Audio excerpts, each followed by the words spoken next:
велик. От Атлантида съм, то е ясно, брат ми. Света направихме, няма спор. Ако не вярваш, хвани, ще намериш отговор.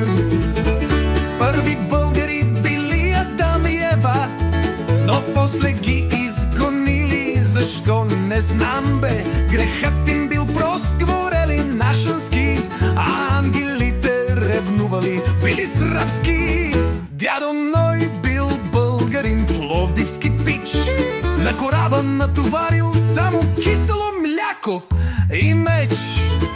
Първо спрял на Витоша, гледка да има, после слязал в Бургас, ей така за климата. Българите създадоха всичко. Слънцето грее, защото ние му казахме така. Историята е ясна, Колумб е ял маничка преди да тръгне еба си.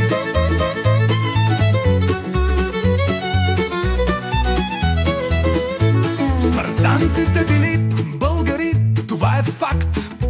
Просто в Троя избягали, че ноги били в махалата. А римляните пак от нас са взели, гладиаторите даже хора ни въртели.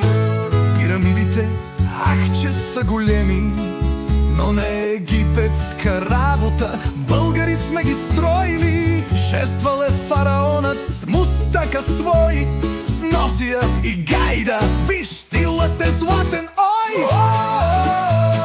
България, майката на всичко. Вселена без нас невъзможно е, брат. Ние сме първите, ние сме власт. Дори динозаврите са български, знай. Исус бил българин, това е известно. Тайната вечеря била в Мездра, честно.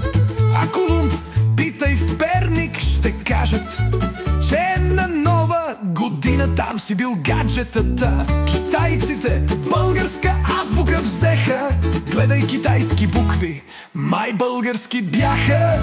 Чингис хан, наш човек бе, просто в болна, не могат да намерят досието му.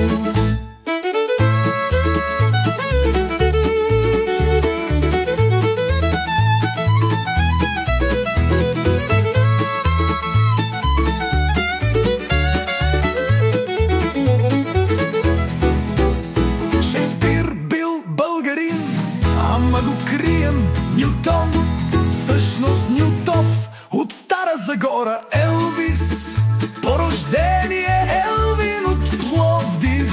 А Стив Джобс, просто Стефчо от Габрово, но не му се получило тук.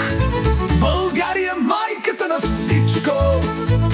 Слънцето изгрява, защото ние му казахме така. Ако не вярваш, значи завиждаш. Чакай новата книга на Бант, как българите създадоха света.